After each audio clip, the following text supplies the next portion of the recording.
दूसरों के ऐब निकालने वाले लोग अपने आप से गाफिल हैं। बेहतर यही है कि खुद की इस्लाह कीजिए। 20 में भी मैच जो है वहाँ देखना है कि वहाँ पर किस तरीके का बिहेवियर है पेजिस का। नहीं, मैंने इसमें आपको टॉन्ट नहीं किया। बहुत ही अच्छा रिस्पांस मिला है, बट नेगेटिव कमेंट्स भी मिले हम लोगों को। सुनने वाले की निगाह जो है वो कलाम की निस्बत से हो। जब मैं कह रहा हूँ कि 90 दिन में ये मुल्क बदला जा सकता है, तो आज 90 दिन में बदले ना, मुझसे फार्मूला लेना।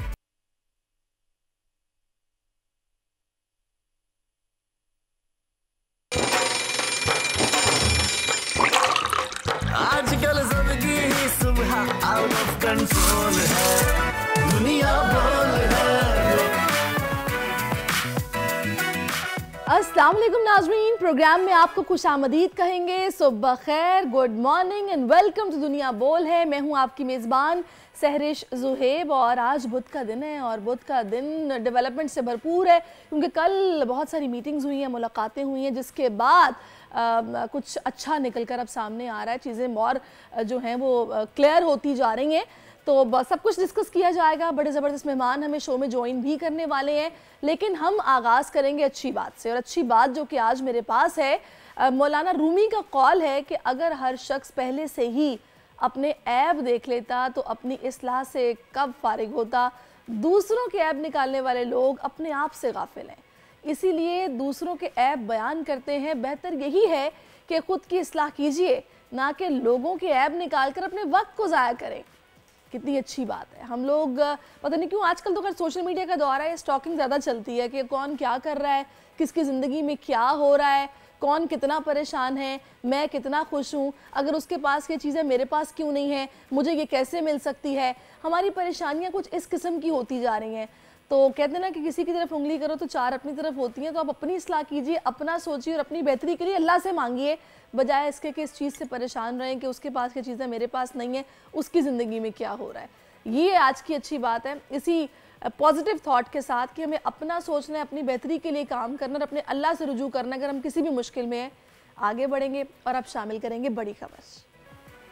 हुकूमती तश्कील पर नून लीग और पीपल्स पार्टी में इत्तफाक हो गया। प्रेस कॉन्फ्रेंस में मिलकर हुकूमत बनाने का ऐलान। शहबाज शरीफ एक बार फिर वज़ीर आज़म और आसिफ अली जरदारी एक बार फिर सदर मुमलिकत का ओहदा संभालेंगे। पुराने और तजुर्बाकार हुक्मरानों के सामने चैलेंजेस नए हैं। क्या हुकूमत के पास निपटने का कोई प्लान है? आज बात होगी। पंजाब में थाना कल्चर की तब्दीली के बाद लोगों की थानों से मुतालिक सोच तब्दील करने की कोशिश। मुजफ्फरगढ़ के मॉडल थाने में नौब्याहता जोड़े के फ़ोटोशूट की इजाज़त। अजब तर्ज का गज़ब वाक़या है। ये सब मुमकिन कैसे हुआ? सोशल मीडिया पर वायरल जोड़े से जानेंगे। चोलिस्तान के वीराने में जीप का शोर। मारूफ चोलिस्तान जीप रैली के मुकाबलों का आगाज़ हो गया। इस बार के मुकाबलों की ख़ास बात क्या है? सुनील मंच का खुसूसी प्रोग्राम इंटरव्यू शामिल होगा। और PSL में मुल्तान सुल्तान्स की सुल्तानी जारी, मुसलसल दूसरा मैच जीत लिया। इस्लामाबाद यूनाइटेड को दूसरे मैच में पहली शिकस्त। कराची किंग्स आज पेशावर ज़ल्मी, जबकि लाहौर कलंदर्स मुल्तान से टकराएंगे। अभी जनाब एक हफ़्ता हुआ है और माशाल्लाह से ये मुकाबले बड़े ज़बरदस्त तरीके से जारी हैं। तो ट्रेंड्स भी आपको पता है, जब क्रिकेट का कोई इवेंट चल रहा हो तो हो ही नहीं सकता कि ट्रेंड उस पर ना बने। तो इस वक्त जो एक्स पर ट्रेंड कर रहा है वो hashtag Multan Sultans versus Islamabad United है, क्योंकि कल मुकाबला था मुल्तान सुल्तान का इस्लामाबाद के साथ। PSL 9 में मुल्तान सुल्तान्स की मुसलसल दूसरी फतह अपने नाम उन्होंने किया। इस्लामाबाद यूनाइटेड को 5 विकेटों से शिकस्त का सामना रहा। टारगेट के असूल में हैंड्रिक्स जो हैं वो 58 रन के साथ नुमाया रहे। मोहम्मद रिजवान ने 43 रन की इनिंग खेली है। टॉप ट्रेंड में सारिफीन मुल्तान सुल्तान की जीत का जश्न मना रहे हैं, जबकि इस ट्रेंड में अब तक हज़ारों सारिफीन ने एक्स पर अपने ख्यालात का इजहार किया है। गो कि एक्स कुछ डाउन भी चलता रहा है, लेकिन लोगों ने फिर भी इसका इस्तेमाल करने की भरपूर कोशिश की है। दूसरा जो ट्रेंड है, मोहम्मद रिजवान बने हुए हैं और उनके ट्रेंड बनने की वजह यह है कि मुल्तान सुल्तान्स के कैप्टन की उम्दा परफॉर्मेंस पर क्रिकेट शायकीन खुशी से निहाल नजर आ रहे हैं। उन्होंने इस्लामाबाद यूनाइटेड के खिलाफ 43 रन की इनिंग खेली है। ट्रेंड में सारिफीन रिजवान की उम्दा परफॉर्मेंस पर उन्हें दाद दे रहे हैं, जबकि टॉप ट्रेंड में अब तक हज़ारों सारिफीन अपने पोस्ट कर चुके हैं और इस इवेंट को लेकर अपने अपने ख्यालात का इजहार कर चुके हैं। लेकिन मैंने जो चीज़ इसमें ऑब्ज़र्व की है वो ये है कि एक हफ़्ता गुजर गया है और इस एक हफ़्ते में 15 कैचेस ड्रॉप हो चुके हैं और मोस्टली जो कैचेस ड्रॉप किए हैं वो पाकिस्तानी प्लेयर्स ने किए हैं। तो क्या वजह है कि हम लोगों से कैच ही नहीं पकड़ा जाता? अलबत्ता एक एलेक्स हेल्स ने एक कैच पकड़ा जिसको कंप्लीट किया था कॉक्स ने, वो बहुत अच्छा कैच था। तो हम इस पर डिटेल में बात करेंगे कि क्या वजह है कि हमारे प्लेयर्स जो हैं वो कैच ने। अलबत्ता मुल्तान सुल्तान्स की बॉलिंग की अगर बात की जाए तो ओवरऑल बहुत कंप्लीट पैकेज था बॉलिंग का, सब ने उम्दा बॉलिंग की, लाइन लेंथ का ख्याल रखा और विकेट टेकिंग वाली जो बॉलिंग होती है ना वो बॉलिंग की गई है। तो इस पर मज़ीद बात करेंगे, लेकिन अब उस खबर की तरफ आते हैं जो कि मेरा ख्याल है अब तक की सबसे बड़ी खबर है।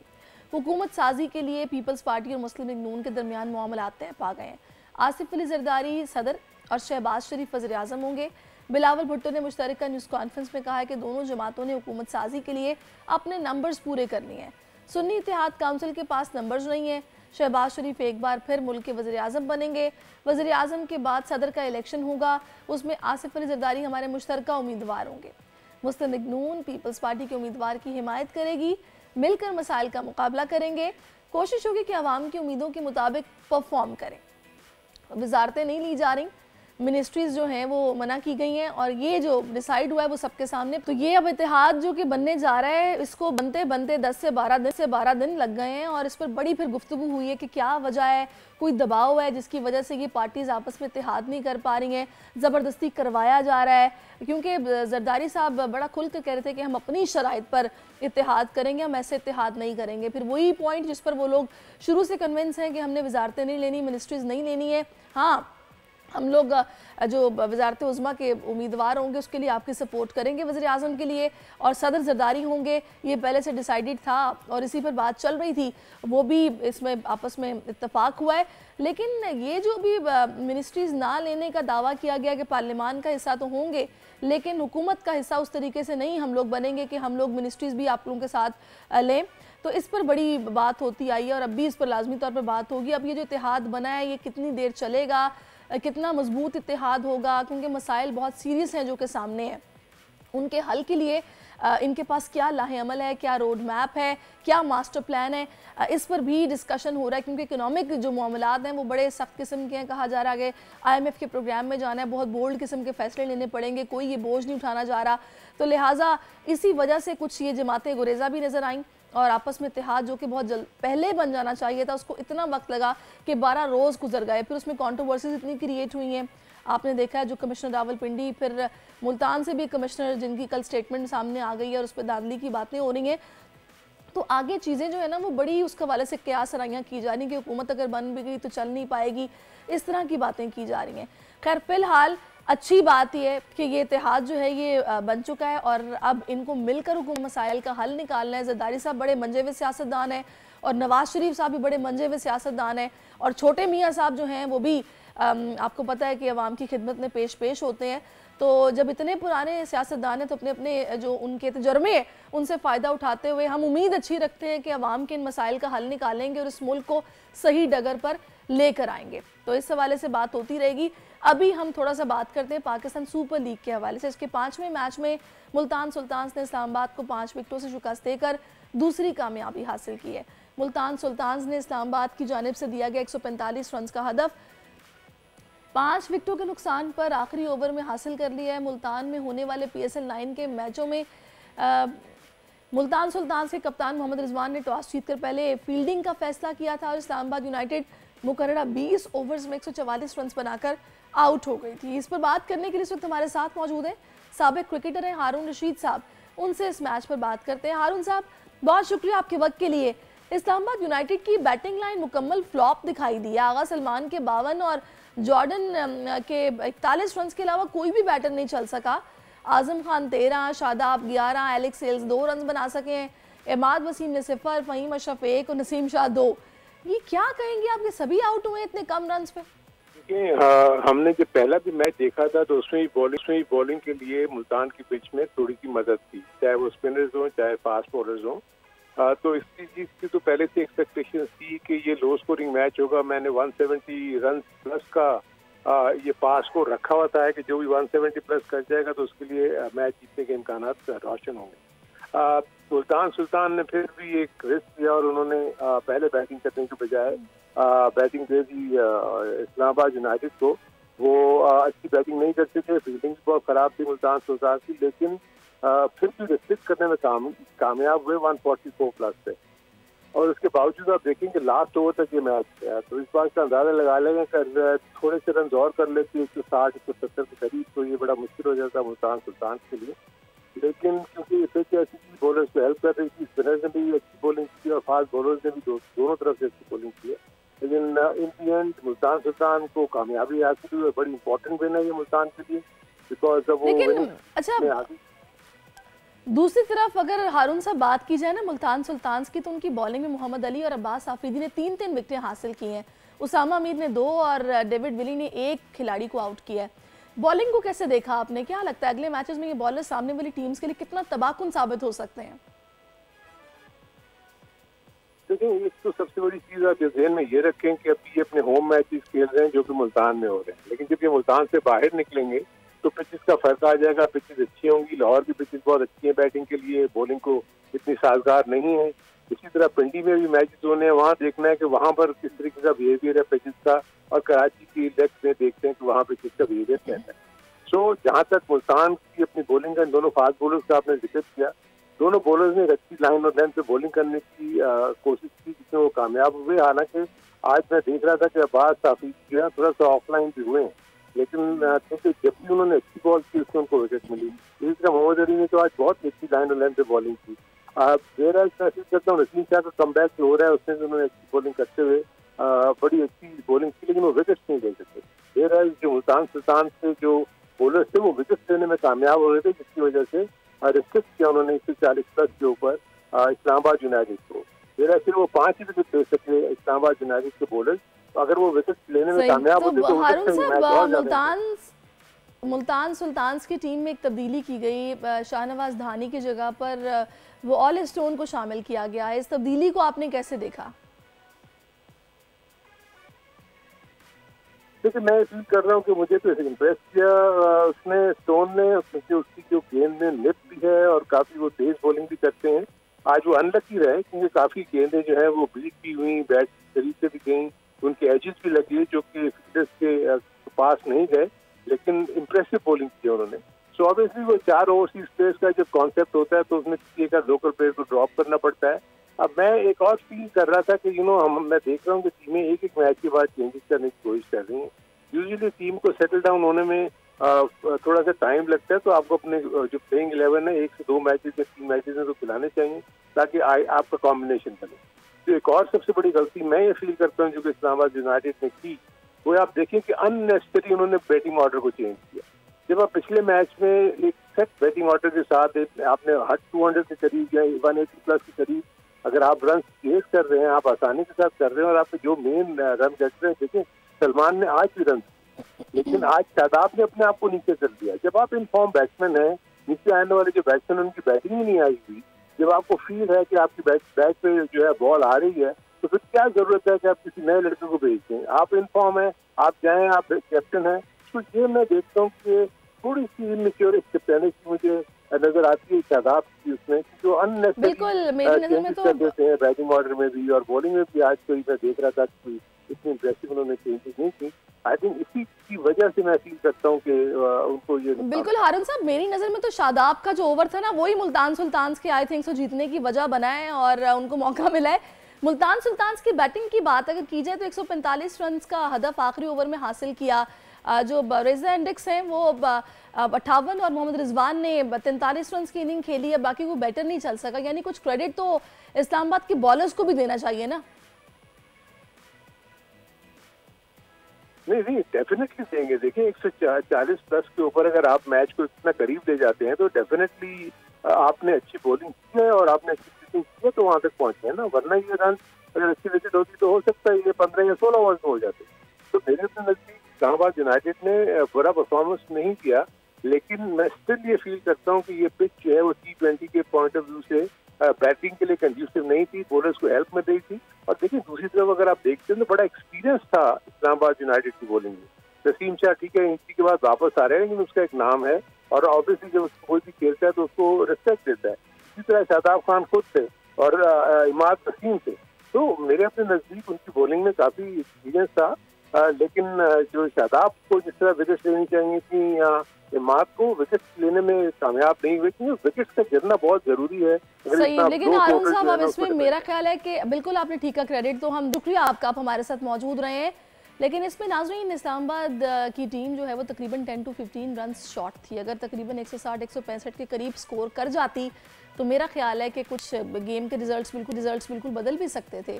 अब इसमें जो रोल अच्छा प्ले किया है वो नो डाउट हमने देखा मुल्तान सुल्तान्स के बॉलर्स ने किया है, बड़ी कंप्लीट मतलब डिसेंट बॉलिंग की है।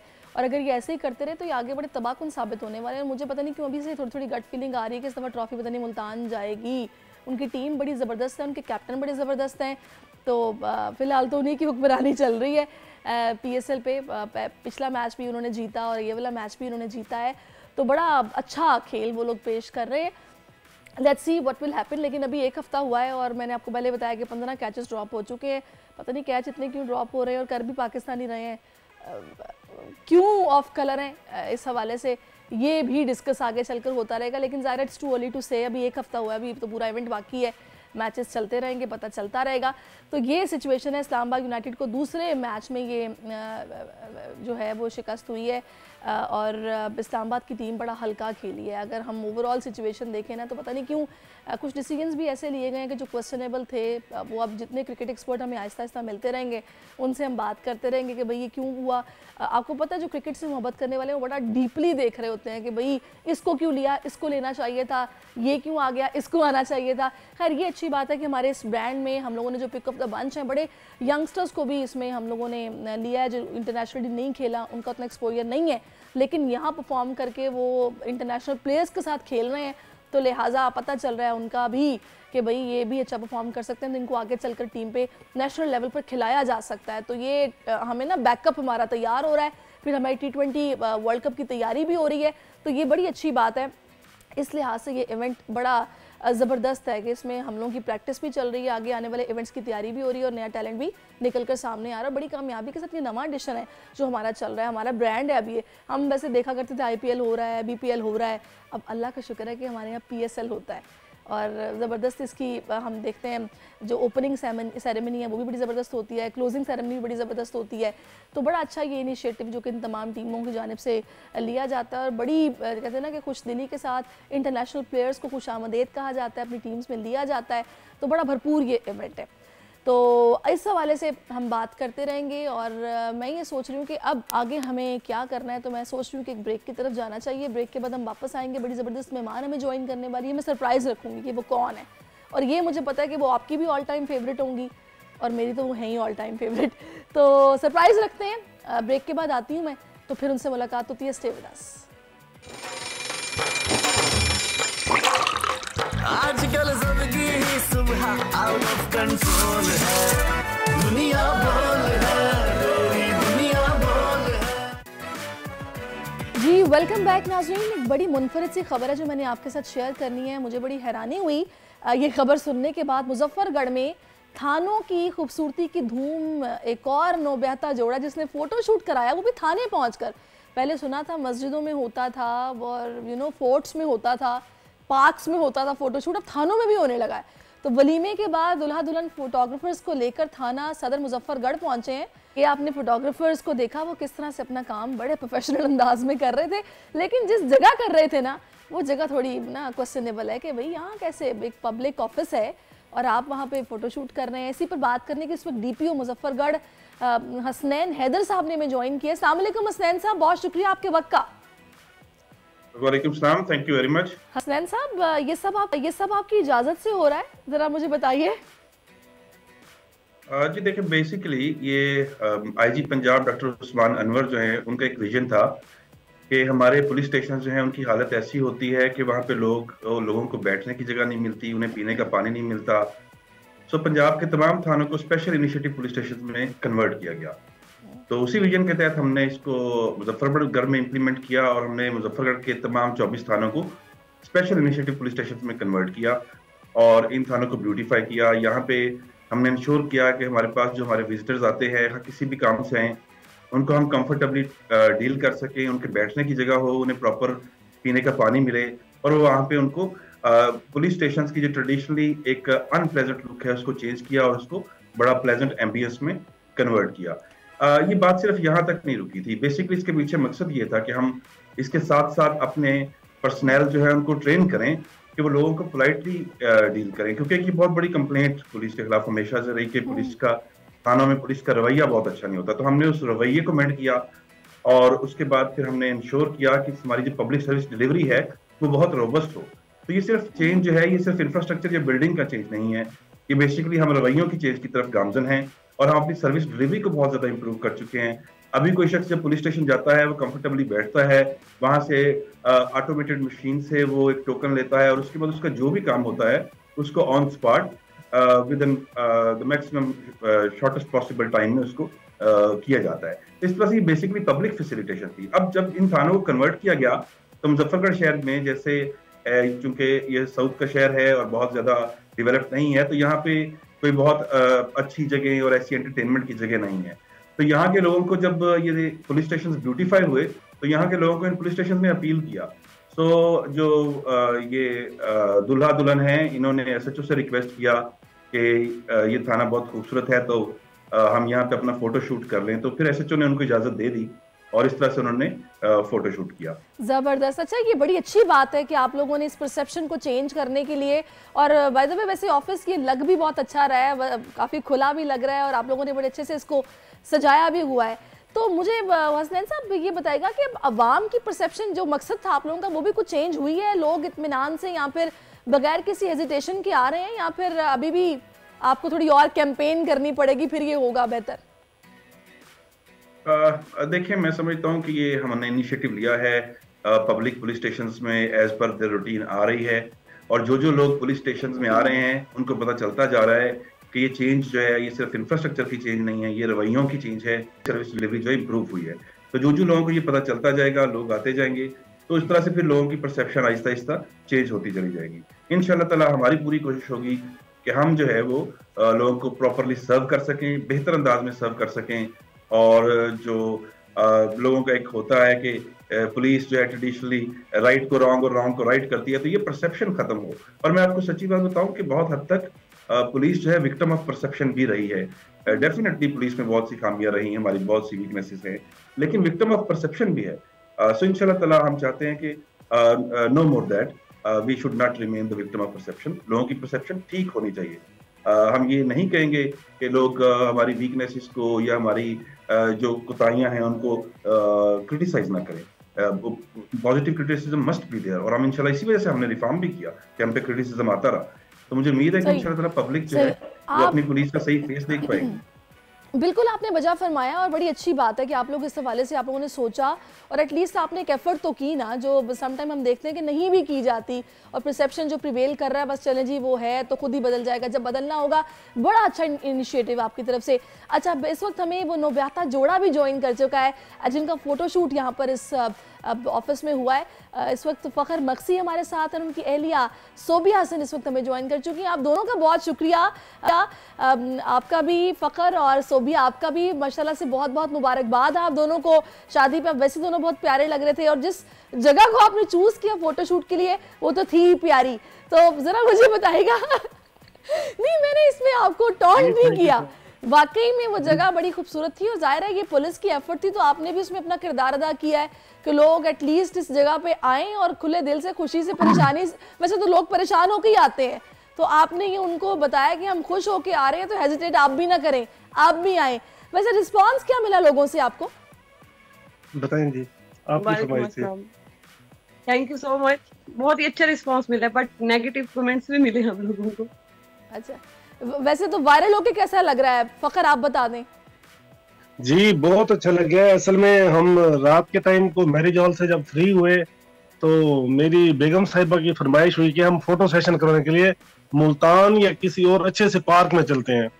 तो वैसे भी टाइम लेट हो चुका था, तो फिर मेरे एक दोस्त हैं, उन्होंने मशवरा दिया कि यार तुम लोग ना थाने सदर चले जाओ।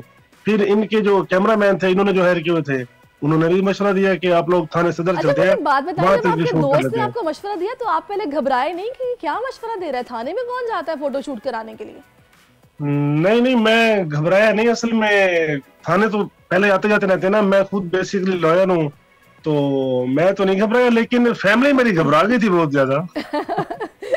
अच्छा वैसे आप तो थाने आते जाते रहते थे तो आपको तो घबराहट नहीं हुई, लेकिन बाकियों को आपको देख के घबराहट हुई है कि ये कहाँ पहुंच गए, इनको तो अब बड़ी मुश्किल का सामना करना पड़ेगा। लेकिन खैर अच्छी बात यह है कि पुलिस की इजाज़त से आप गए और जिस मकसद के लिए उन्होंने आपको इजाज़त दी वो मकसद बहुत अच्छा था। तो मैं चाहूँगी थोड़ा सा ज़रा सोबिया बताएं, जो लोगों ने नेगेटिव कमेंट किए वो क्या थे? वो सोशल मीडिया पे मतलब इस तरह से जो कमेंट्स कर रहे हैं लोग पुलिस के हवाले से। हमारी फैमिली वाले तो ये कह रहे हैं आप लोग खुद थाने चले गए हैं, हमें लेके नहीं गए। आप तो ये कह रहे हैं, ये तो बता गई। क्या क्या दोबारा बताएं, क्या कह रहे हैं? वो पहले कह रहे थे कि खैर तो है, थाने पे क्यों जा रहे हैं, अब कह रहे हैं कि तुम अकेले थाने चले गए, हमें भी लेके नहीं गए। तो ये देखें कि अल्हम्दुलिल्लाह ये इमेज आ रहा है पुलिस का। सही, जाना भी चाहिए, एक पॉजिटिव मैसेज है। हाँ जी। अच्छा मुझे बताएं कि आपके दोस्त ने आपको मशवरा दिया, अब आप किस किस को ये मशवरा देने वाले हैं? आगे जो जो शादियां मेरे दोस्तों कह रहे हैं सबको कहूंगा। मेरे और भाई की शादी है, वो पहले से उसने जब वीडियोस देखी हैं तो वो भी रेडी है। जबरदस्त जबरदस्त। अच्छा मैं चाहूंगी हसनैन साहब, इसमें क्रेडिट अगर आपके पब्लिक रिलेशन ऑफिसर को ना जाए तो मेरा ख्याल है कि ये ज्यादती होगी अगर हम उसको अप्रिशिएट ना करें कि उसने इतने अच्छे से डील भी किया और आप लोगों की जो मकसद, जो गोल है वो आप उसको इस तरह से अचीव कर रहे हैं। क्या कहेंगे आप? वहाँ पे रिसीव किया, रिसेप्शन दिया और इनको जो है वो कर्टिसी के साथ पोलाइटली डील किया। They are all appreciated. लेकिन ये ना हो कि जो भी ये डील कर रहा है वो बकायदा इस पर फीस चार्ज करना शुरू कर दे, तो पता चले कि लाइन तो लगी हुई है लेकिन साथ में रेट भी फिक्स हो गया है। ये जो सो कॉल्ड फीस वाला कल्चर है, इसी कल्चर को तो हम खत्म कर रहे हैं। अच्छा लेकिन बाजुकात ये होता है कि पता नहीं चलता अंदर खाते फीस चल रही होती है। नहीं इंशाल्लाह ये अंदर खाते खत्म कर रहे हैं प्लीज। अच्छा अंदर खाते खत्म करें। अच्छा वैसे बाय द वे आप लोगों का प्लान ये क्या है, ये मुस्तकिल ये चलता रहेगा या फिर बस ये कुछ वक्त के लिए आप लोग कर रहे हैं, उसके बाद जाहिर है फिर कोई और एफर्ट होगी, किसी और तरीके से अपने इसी गोल को आप आगे लेकर चलेंगे? मैडम देखेंगे बेसिकली यस्टरडे भी समवेयर इट वाज टॉक्ड कि ये बेसिकली हमारा ये कोई बिजनेस थोड़ी है कि हम शादीशुदा जोड़ों की फोटो शूट्स करेंगे। ये तो एक देखें हमारे शहर के लोग हैं, इनकम जितने हो वो कम है। नहीं ऐसा नहीं है, ऐसा नहीं है। ये तो हमारे शहर के लोग हैं, मुजफ्फरगढ़ के लोग हैं, तो जब वो अगर आना चाहेंगे तो हम उनको बिल्कुल नहीं रोकेंगे। लेकिन मैं समझता हूँ कि बेसिकली जो सिप्स है, स्पेशल इनिशिएटिव पुलिस स्टेशन का जो प्रोजेक्ट था, ये बड़ा सस्टेनेबल है। ये ऐसा नहीं है क्योंकि अब पूरे पंजाब में ये पुलिस स्टेशन जो है कन्वर्ट हो गए हैं और ऑलमोस्ट हर पुलिस स्टेशन जो है वो आपको दूसरे से ज्यादा खूबसूरत दिखाई देगा। तो मुजफ्फरगढ़ में भी ऐसा ही, आप किसी भी पुलिस स्टेशन में चले जाएं तो आपको इतना ही खूबसूरत दिखाई देगा। तो हमने इसको सस्टेनेबल बनाया है। आईजी पंजाब ने इसके लिए जो है वो ऑफिशियली जो है फंड्स जो हैं वो भी जनरेट कर रहे हैं और इसको हम सस्टेनेबल रखेंगे ताकि बिल्डिंग्स जिन पे हमने गवर्नमेंट का पैसा भी खर्च किया है और हमने अपनी एफर्ट्स और एनर्जी भी इस पे खर्च की है, तो अब ये वापस पहले वाली हालत में नहीं जाएंगी। सो ये सस्टेनेबल है। जबरदस्त जबरदस्त सस्टेनेबल है, बड़ी अच्छी बात है। आपने हसनैन साहब बड़ा अच्छा इनिशिएटिव लिया है। मैं आप यही कहूंगी कि ये ही सोच जो जितनी पुलिस कम्युनिटी है उसमें होनी चाहिए ताकि लोग उनके पास जाते हुए कतराए ना। Thank you so much for your time. और सोबिया और फखर, आप दोनों क्या मैसेज देंगे आखिर में, आप दे सकते हैं। सबसे पहले तो हम डीपीओ मुजफ्फरगढ़ साहब, इनका हम शुक्रिया अदा करते हैं। आईजी पंजाब साहब की काविश है ये सारी। फिर उसके बाद हमने इफ्तिखार मलकानी साहब जो हमारे SHO हैं, उनसे हमने परमिशन ली। पूरे स्टाफ का बहुत बहुत शुक्रिया, हमें बहुत अच्छा लगा है, बहुत अच्छे। हमें पूरे पाकिस्तान से कमेंट्स हैं, जहाँ जहाँ पे हमारे रिलेटिव्स हैं, दोस्त हैं, इतनी पोस्टें शेयर कर रहे हैं। हमें कुछ लोग मशवरे दे रहे हैं कि आप लोग YouTube चैनल बना लें, कुछ कह रहे हैं आप TikTok ID बना लें, आप लोग मकसद है कि इस तरह से मजीद फेमस हो जाएंगे। तो ये सारा क्रेडिट जो है ये हमारी इस पुलिस को जाता है। तो हमें तो बहुत अच्छा लगा है और मजीद जब तक ये सिलसिला चलता रहेगा, आप जैसे पूछें इशार साहब से कि जैसे ही मतलब है कि और दोस्तों की भी शादी होंगी, हम तो दोस्तों को जबरदस्त। बहुत शुक्रिया आपका सोबिया, फखर, आप दोनों मेरे साथ मौजूद रहे और अल्लाह ताला आप लोगों को एक दूसरे के लिए बेहतरीन साबित करे आगे आने वाले वक्त में, जो आप लोगों ने एक दूसरे का इंतखाब किया है। Thank you so much for your time और बहुत बहुत मुबारकबाद एक बार फिर से। आप जनाब, आपके लिए ना एक ट्रीट है मेरे पास। अगर मैं कहूँ ना कि मेरी तो खैर ख्वाहिश थी उनसे बात करने की, उनको सुनने की, तो वो तो पूरी हुई है। और आपको भी सुन के जो बातें मैं कहने वाली हूँ ना, बड़ा अच्छा आपको लगने वाला है। पाकिस्तान के कुछ लेजेंड सिंगर्स हैं, ऐसे हैं जो खुद भी एक मुकम्मल एकेडमी की हैसियत रखते हैं। आबिदा परवीन साहिबा उन्हीं में से एक हैं। सूफियाना कलाम की मलका के लक़ब से वो मशहूर हैं। आबिदा परवीन की कल सालगिरह मनाई गई, जिस पर उन्हें हम ढेरों मुबारकबाद पेश करते हैं। मारूफ गुलकारा आबिदा परवीन के वालिद उस्ताद गुलाम हैदर मारूफ मौसीक़ार थे, जो उनके जवानी में मौसीकी के उस्ताद भी रहे। आबिदा साहिबा, जाहिर है कि जब इंसान खुद गाता है तो उसकी कुछ फ़ैन ज़ाहिर फॉलोइंग भी होती है और वो खुद भी किसी मौसीक़ार को सुनना पसंद करता है। तो मुझे बड़ा तजस्सुस है कि मैं ये जानूँ कि आप किसको पढ़ती हैं, किसको सुनना पसंद करती हैं, किसकी शायरी ज़्यादा पसंद करती हैं आप? उस्ताद मेहदी हसन खान साहब को बहुत ही, यानी हमने अपनी सिखिया में उनको जो है ना सुनते रहते हैं, और हमेशा अभी भी मेरा यही रहता है, क्योंकि जिस तरह उन्होंने क्लासिकल मौसीकी को गज़ल में शामिल किया, तो वो गज़ल की एक जो सूरत है वो अजब हो गई। और इसी तरह से गुलाम अली साहब को मैं सुनती हूँ जो गज़लियात गाते हैं। तो ये असल में ये इदारे हैं, ये सिखिया के इदारे हैं, ये कभी भी ओझल नहीं होते। तो ये बड़ा एक इनाम है कि तालिब इल्मी का इनाम यही है कि तालिब इल्म को वो जो एक मिलता रहता है ना, जैसे जहाँ सोना बनता है तो वो थोड़ा सा गिरता भी रहता है ना, उससे थोड़ा सा ये होता है कि उसके फन में और जो है वो नूर भरता रहता है, वसअत आ जाती है। क्योंकि सीखना ही बहुत बड़ा अमल है, और अमल भी है, और मेरी आदत भी यही है कि जो है इतने बड़े लोगों को सुनूं और उनसे हासिल करूं।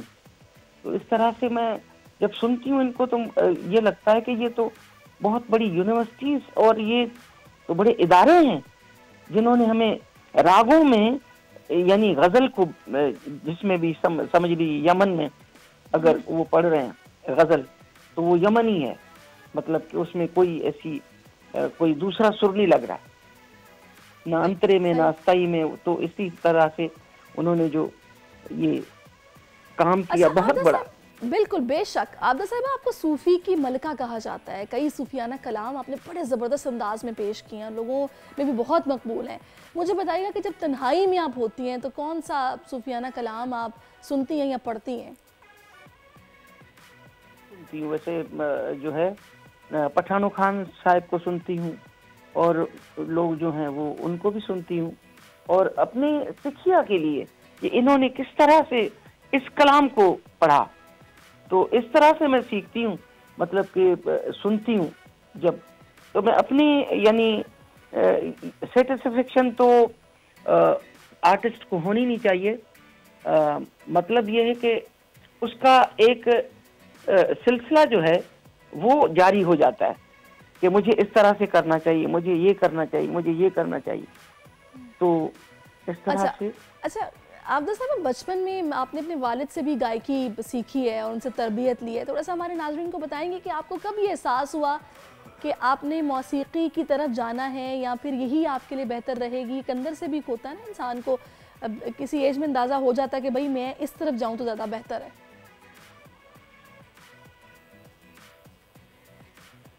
असल में हमारे सिंध में जो है वो दरगाही मिजाज है, लोगों का भी और मौसीकी का भी। तो वो सिलसिला जो है वो मेरे वालिद साहब में भी था, क्योंकि वो एक्चुअली क्लासिकल मौसीकी के उस्ताद थे। तो वो हमारे घर में जो है वो ये मौसीकी थी। तो इस लिहाज से मैंने 3 साल की उम्र में ही जो है वो बाबा साईं को सुनना शुरू किया था, और फिर मुझे बहुत शौक होता था कि अच्छी पोइट्री और ये जो है मौसीकी उसको किया जाए। तो फिर चलते चलते जो है वो देखें, ये एक ही उस्ताद का काम तो बाकायदा से एक है ही, मगर जो फिर ये पूरा एक कायनात किताब है ना अल्लाह साईं की, तो वो सिखा दी है, वो सिखा देते। अच्छा आबिदा साहिबा, आपका अंदाज बड़ा मुनफरिद है, आपकी शख्सियत बड़ी मुनफरिद है। अगर लिबास की बात की जाए तो वो भी आपका एक मखसूस स्टाइल है, तो किस तरह अपने लिए कपड़े पसंद करती हैं, कुछ बताइएगा इस हवाले से? बस असल में मुझे यही अच्छा लगता है कि बस ज़्यादा वो ना हो कि असल में ये भी है ना कि सुनने वाले की निगाह जो है वो कलाम की निस्बत से हो और वही सुनता रहे, और उसी के अंदर जो है एक स्पार्क जो है जो कलाम में होता है, जो एक ताकत है, जो एक लज्जत है अल्लाह सही के जिक्र की, तो वो वहाँ तक पहुँचती रहे कि वो और चीज़ को मतलब कि प्रोमिनेंट कोई और चीज़ ना हो ड्रेस में या कोई इस तरह से। तो ये भी मेरे जहन में एक होती है बात, और फिर ये भी है कि एक पागलपन भी है। ये तो माशाल्लाह से आपकी सादगी है। बैठ जाएं। जी, ये तो आपकी सादगी है। पाकिस्तान समेत दुनिया भर में आपको पसंद किया जाता है, फिर आपको तमगा हुस्न कारकर्दगी मिल चुका है, सितारा इम्तियाज़, हिलाल इम्तियाज़ समेत कई एजाज़ात हैं, लाइफ टाइम अचीवमेंट अवार्ड भी, एक लंबी फहरिस्त है। तो आर्टिस्ट की जब इस तरह से कदर होती है, कैसा महसूस होता है आपको? बड़ा करम है हमारे जो रियासत ने मुझे इनायत किया है, और फिर जो बहुत ही ये इस इनाम का तो कोई नेमल बदल भी नहीं है, जो अपने मुल्क का एक जो निशान पाकिस्तान भी अभी इनायत किया है मेरी रियासत ने। बड़ा एक करम की बात है खुदा की तरफ से। ज़बरदस्त, बहुत खूब, बहुत शुक्रिया आपका आबदा साहिबा। दिल से मैं आपका करीम अल्लाह ताला आपको ज़िंदगी दे, ऐसे ही गाती रहें। बहुत अच्छा लगता है आपसे बात करके, माशाल्लाह इतनी डाउन टू अर्थ हैं आप, जितनी तारीफ़ की जाए आपकी कम है। बहुत शुक्रिया। नाज़रीन, ब्रेक लेते हैं, ब्रेक के बाद वापस आते हैं। Keep watching us.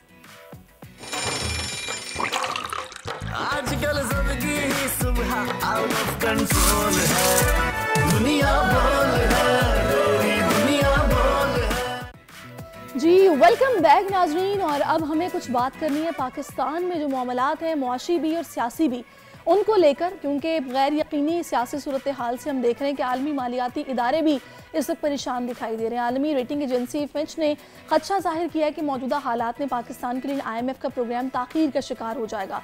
सूरत हाल इंतहाई संगीन है, लेकिन इसके बावजूद हमारे अंदरूनी हालात ये हैं कि बड़ी सियासी जमातें अब तक ये तय नहीं कर सकी हैं कि पाकिस्तान में अगला वज़ीर ख़जाना कौन होगा। इसी सारी सूरत हाल पर बात करने के लिए इकोनॉमिक एक्सपर्ट खाकान नजीब साहब हमें ज्वाइन कर चुके हैं। Doctor Khaqan, thank you so much for your time, welcome to our show.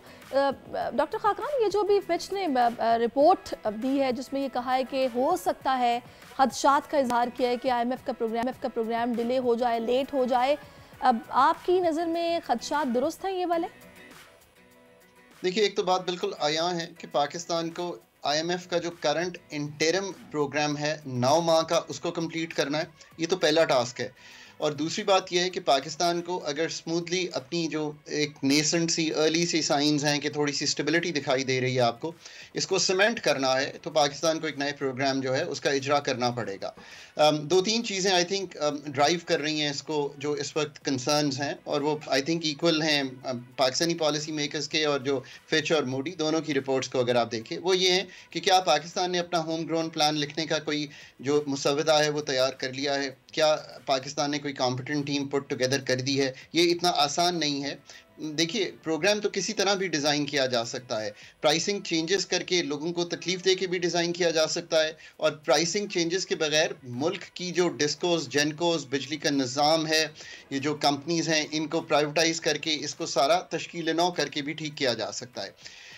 Report इसलिए भी ये कह रही है कि एक कोलिशन गवर्नमेंट है, लोगों का शायद ख्याल है कि कोलिशन गवर्नमेंट में वो कलीदी फैसले या जो डीपर फैसले हैं वो करने में थोड़ी दिक्कत या ताख़ीर आ सकती है। हुकूमत पाकिस्तान को आज भी ये चाहिए कि वो उस प्लान का खद्दुखाल सामने रखें। उनको ये भी चाहिए कि एक हर सेक्टर में बहुत ही सेक्टोरल एक्सपर्ट्स जो हैं उनको सामने लाएं। तीसरा, ये पॉलिटिकल गवर्नमेंट जो आने वाली है, उन्होंने एटलीस्ट कहा है कि हम ये काम करना चाहते हैं, सो लेट्स हो कि वो बगैर डिले के ये काम करेंगे। बट चूंकि एक पूरा प्रोग्राम डिज़ाइन होता है, वो 3 साल पर मुहित होता है, वो पाकिस्तान के मालियाती खसारा जो कि इस साल भी 8,500 अरब रुपए का नुकसान करेगा। ये एक मतलब रिकॉर्ड नुकसान है, ये एक रिकॉर्ड डेफिसिट है जो पाकिस्तान करने जा रहा है। इसकी जो डेप्थ है, इश्यूज की कॉम्प्लेक्सिटी है, इसको समझिए और इसको हल करने की तरफ जाइए, वरना जो इन्फ्लेशन और पाकिस्तान के खसारे हैं उनको संभाले बगैर इस स्टेबिलिटी को सीमेंट करना बहुत मुश्किल होगा। सो यस, आई मीन ये खदशात जो हैं ये अपनी जगह हैं और पाकिस्तान की एक्सटर्नल फाइनेंसिंग नीड्स भी बढ़ी हुई हैं और कमर्शियल तक पाकिस्तान की रसाई है नहीं। इस वक्त पाकिस्तान बॉन्ड भी नहीं फ्लोट कर सकता। So it's a very narrow path जो पाकिस्तान ट्रेड कर रहा है एंड आई रियली होप कि इसी सीरियसनेस से हम इस चीज़ का जवाब देंगे। सही। अच्छा, मैं चाहूँगी डॉक्टर खाकान मुझे ये बताइएगा कि अभी आपने देखा कि हुकूमत साजी के मराहिल में भी ज़ाहिर है कि इन चीज़ों को भी फोकस किया जा रहा था, तभी इतना वक्त भी लग रहा था कि किस तरह क्या कैसे किया जाएगा। अभी तक नए जो वज़ीर ख़जाना होंगे उनका नाम भी अभी तक फाइनलाइज नहीं हो सका है। थोड़ा सा ज़रा मुझे इस हवाले से बताएगा कि जो SIFC का किरदार है, फिर हुकूमती एंड पर भी मामलात को देखा जाना है, ये कोऑर्डिनेशन कितनी ज़रूरी होगी इन मामलात को हल करने के लिए? तो आपने ये सही वर्ड सामने रखा है। पाकिस्तान में implementation is a matter of good coordination. So अगर हमने SIFC बनाई, जैसे कि हमें बहुत से अदारे बनाने पड़ते हैं, वो इसीलिए है ना कि बाकी जो हमारे अदारे हैं, बोर्ड ऑफ इन्वेस्टमेंट है या प्राइवेटाइजेशन कमीशन है, वो काम नहीं कर पाया जो कि हमें करने थे। इन्वेस्टमेंट बाहर से लानी है, प्राइवेटाइजेशन को मुल्क में कोऑर्डिनेट करना है, ये इस काम हम नहीं कर पाए, तो आपने SIFC बनाई। SIFC एक अच्छा implementation arm of the government जो है वो बन सकता है, होल ऑफ गवर्नमेंट अप्रोच आ सकती है। सो SIFC जो फैसले हो जाते हैं पर इम्प्लीमेंट नहीं होते उनको पुश कर सकता है। फिर आपको पता है कि जो SIFC के फैसले हैं वो लॉ इन्फोर्समेंट एजेंसीज में उस तरह चैलेंज नहीं हो सकते। सो एक जो आप कहेंगे इनर्शिया आ जाता है गवर्नमेंट ऑफिस में कि वो फैसले इसलिए नहीं लेते कि बाद में उनको कोर्ट कचहरी जो है उसके चक्कर काटने पड़ते हैं। और ये बात काफ़ी हद तक दुरुस्त भी है कि ये तकलीफ होती है उनको, और तकलीफ के अलावा वो फैसले लेने से उनको ये होता है कि ये कहीं सही फैसला भी जो लिया हुआ है बाद में उनको दिक्कत ना हो। सो SIFC जो है वो एक अम्ब्रेला की तरह है इस सिलसिले में, सो वो इसको खींच सकती है। बट मैं हमेशा कहता हूँ कि SIFC की जो डिसीजंस हैं या इम्प्लीमेंटेशन है या मोडालिटीज़ वो आगे लेकर चलेगी, वो तो डिटर्मिन करेगा ना जो क्वालिटी ऑफ वर्क उनको एक टीम पुट टुगेदर करके देगी। अगर आप क्वालिटी ऑफ वर्क को बेहतर कर देंगे और आप डिसीजन जो हैं वो ज़्यादा पायदार होंगे, ज़्यादा बुर्दबारी के साथ लेंगे और लॉन्ग टर्म पर्सपेक्टिव में पाकिस्तान की पैदावारी सलाहियत, एनर्जी सेक्टर को पूरा रीडिफाइन, रीथिंक करने के लिए आगे बढ़ेंगे, पाकिस्तान को एक्सपोर्ट कनेक्टिविटी के लिए कनेक्ट करेंगे दुनिया से। मतलब we have to change the way we are thinking. अगर इस तरह चलते रहेंगे तो यकीन कीजिए कि इन्हीं खसारों में फंसे रहेंगे। अपनी बिल्कुल सोच को तब्दील करें। और दूसरी बात यह कि अपनी सोच पाकिस्तान में वापस लाएं। मैं बार बार कहता हूं कि पाकिस्तान ने अपनी थिंकिंग को आउटसोर्स कर दिया है। पहले तो शुरुआत यहां से होगी कि हम IMF, वर्ल्ड बैंक या इंटरनेशनल अदारों पे डिपेंड करने की बजाय यार put a team of your local doctors together, उनसे पूछें तो कि करना क्या है मुल्क में। पाकिस्तान की SMEs दुनिया से नहीं कनेक्टेड, उनके पास फाइनेंस नहीं पहुंच रहा, एग्रीकल्चर यील्ड्स दुनिया में सबसे ज़्यादा लो हैं, इलेक्ट्रिसिटी का निज़ाम नुकसान भी करता है, कलेक्ट भी नहीं करता, प्राइवेटाइजेशन का निज़ाम जो है उसको आज तक हमने कभी एक अदारा प्राइवेटाइजेशन का इसलिए बनाया कि उसको एक जैसे कहें मॉडल अदारा बना सके ताकि वो इन सब अदारों को जो रिस्ट्रक्चर करना है वो करे और प्राइवेटाइजेशन की तैयार करे। अब यही काम जो मैंने आपके सामने रखे हैं अगर आने वाली हुकूमत 5 साल में फंडामेंटली बेस करके करे। और IMF का प्रोग्राम जो है वो तो एक मतलब वहां से 11 PhDs आ रहे हैं, आप भी 2-4 रख के उनसे चलवा लें, वो तो चलता ही रहेगा ऑन द साइड। बट फिर पाकिस्तान का डेट इतना बड़ा हुआ है, उसकी रीप्रोफाइलिंग, उसकी मैच्योरिटीज ठीक होने वाली हैं।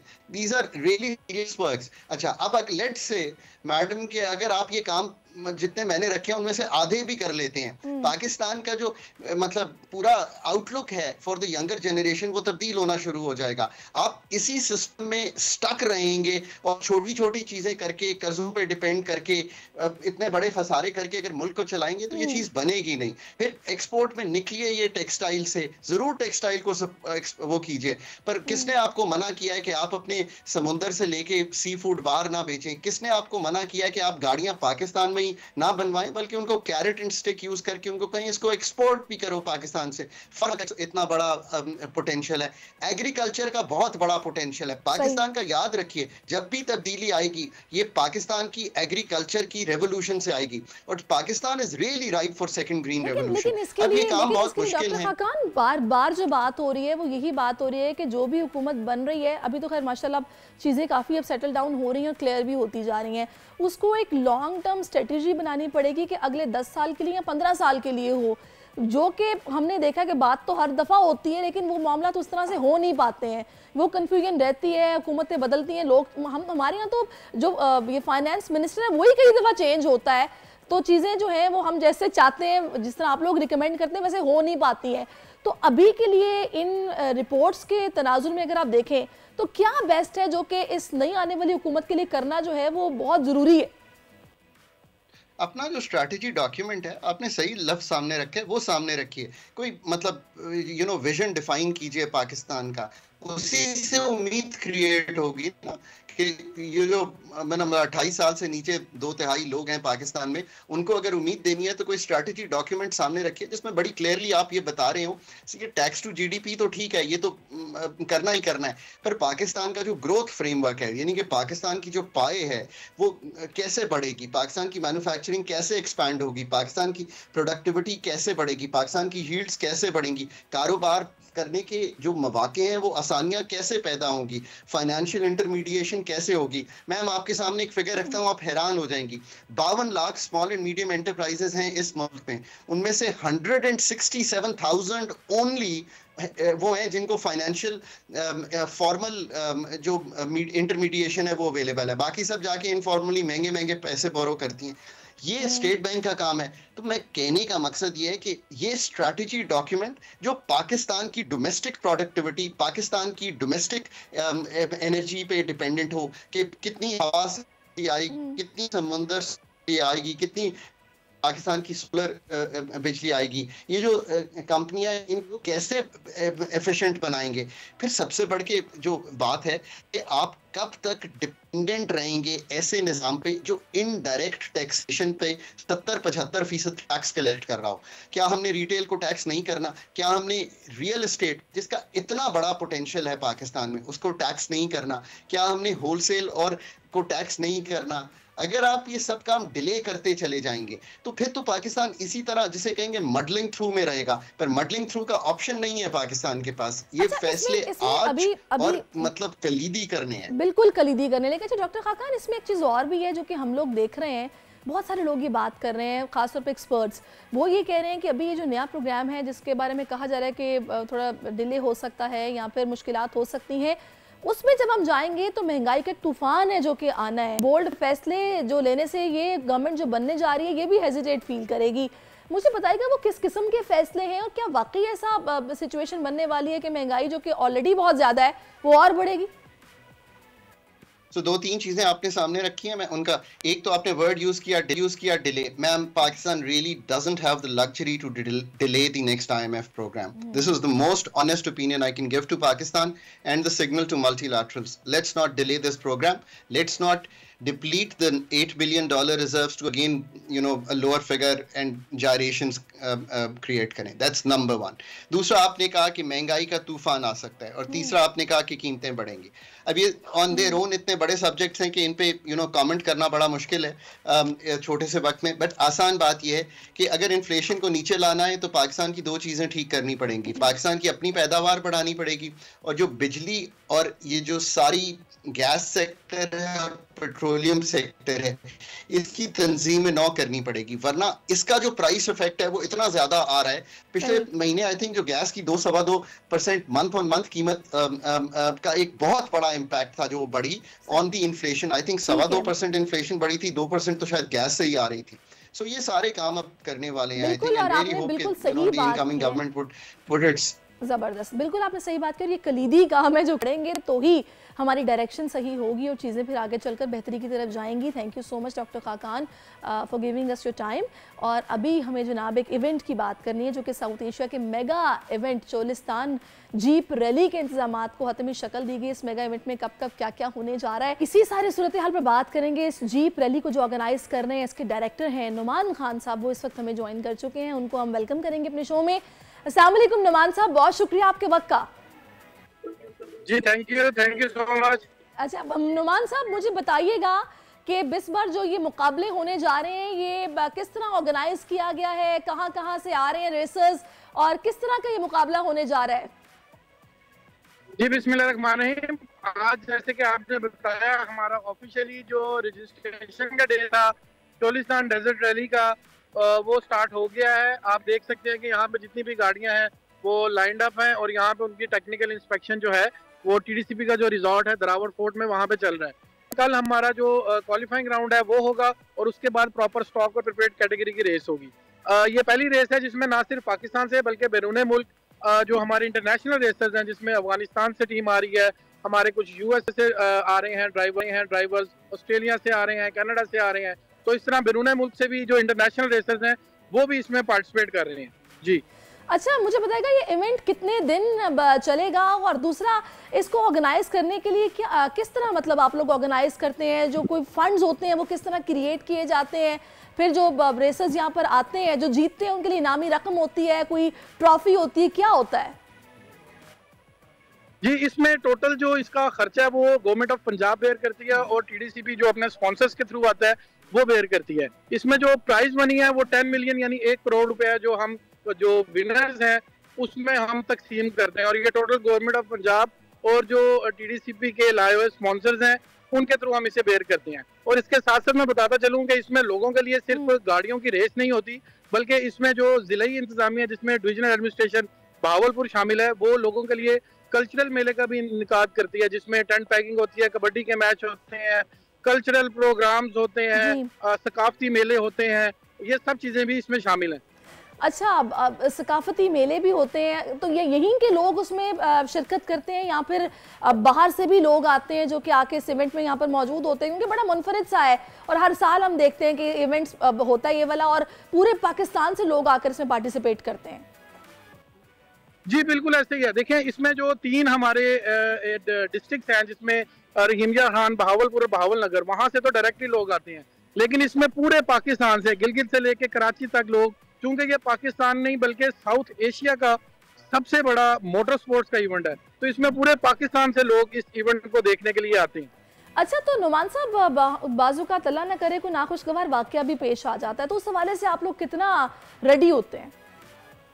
जी उसमें हमारी 2 प्रोन स्ट्रेटेजी होती है। नंबर 1 तो ये होती है कि हम गाड़ी ही की इतनी टेक्निकल सिक्योरिटी रखते हैं कि ड्राइवर को बगैर सिक्योरिटी के जाने नहीं देते, यानी गाड़ी के अंदर रोल गेज होता है, गाड़ी के अंदर हेलमेट्स होते हैं, 6 पॉइंटेड हार्नेस होती है, ये सब चीजें जो हैं ड्राइवर को हम इंश्योर करते हैं कि उसके पास हो, तब हम उसे ट्रैक पे जाने देते हैं। इसके अलावा हमारी जो 1122 है, 1034 है, ये जो गवर्नमेंट ऑफ पंजाब की एम्बुलेंसेज हैं, इसके अलावा रेंजर्स और पाकिस्तान आर्मी की एम्बुलेंसेज जो हैं वो भी हमारे साथ होती हैं, और आर्मी एविएशन का जो एक हेलीकॉप्टर है वो भी हमारे पास मेडिकल इवैक्यूएशन के लिए हर वक्त अवेलेबल होता है। अच्छा, दूसरा मुझे ये बताएगा कि इसमें आप लोगों ने कोई एज लिमिट भी रखी हुई है या फिर ड्राइवर मतलब किसी भी एज का ऑब्वियसली अबव 18 इसमें शिरकत कर सकता है? जी अबव 18 शिरकत कर सकता है। 60 प्लस की हमने एक अलग कैटेगरी बनाई है जिसको हम वेटरन क्लास कैटेगरी पर कहते हैं। इसमें हमारे पास टोटल जो है तकरीबन 14 कैटेगरीज होती हैं, जिसमें फीमेल कैटेगरी भी शामिल है। अच्छा, तो फीमेल कैटेगरी में कितनी खवातीन है जो इस दफा इस जीप रैली में शिरकत कर रही हैं? जी जैसा कि मैंने बताया, अभी हमारी रजिस्ट्रेशन का आज फाइनल डे है। अभी तक हमारे पास 5 खातून हैं जिन्होंने रजिस्टर करवा लिया है अपने व्हीकल्स में, और उनकी टेक्निकल इंस्पेक्शन चल रही है, और हो सकता है शाम तक हमारे पास मजीद रजिस्ट्रेशन भी आ जाए। अच्छा, मुझे ये बताइएगा इंटरनेशनली भी कोई रेसर्स हैं जो कि इसमें शिरकत करने के लिए आ रहे हैं? जी बिल्कुल, इसमें हमारे पास अफगानिस्तान की ओलंपिक फेडरेशन और मोटरसाइकिल एसोसिएशन की जो पूरा एक वफद है, 20 रुकनी वफद, वो डर्ट बाइक की कैटेगरी में शिरकत कर रहा है। इसके अलावा हमारे पास सऊदी अरब से हमारे रेसर आए हैं जो हमारी गाड़ी की कैटेगरी में पार्टिसिपेट कर रहे हैं, एक यूके से आ रहे हैं, हमारे पास एज ए ऑब्जर्वर यूएसए और ऑस्ट्रेलिया से भी जो रेसर हैं वो भी इस रैली में शिरकत के लिए आ रहे हैं जी। अच्छा, हर साल हम देख रहे हैं इवेंट होता है, तो आप इसकी बेहतरी के लिए किस तरह से काम कर रहे हैं? ये वाला जो इवेंट है पिछले साल के इवेंट की निस्बत किस तरह बेहतर है? इसमें नया क्या आपने ऐड किया है, कुछ बताएंगे इस हवाले से?